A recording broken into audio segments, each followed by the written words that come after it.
Buongiorno e ben ritrovati con il TG Flash di New Sicilia. In apertura tiene banco la vicenda lavori al Terminal A dell'aeroporto di Catania, lavori che risultano essere in stand-by da ben 11 anni, motivo che ha spinto il ministro Urso ad esprimere disappunto sull'organizzazione. I numerosi incendi che si manifestano in Sicilia sembrano essere tutti di origine dolosa e si ripetono annualmente nello stesso periodo. Il Codacons pertanto ha presentato un esposto per esaminare eventuali responsabilità. Incidente stradale tra il centro di Palermo tra un'auto e uno scooter.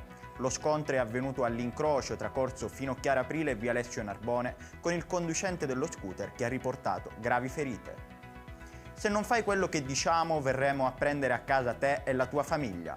È quanto si legge in una lettera intimidatoria indirizzata a un dirigente della RAP di Palermo.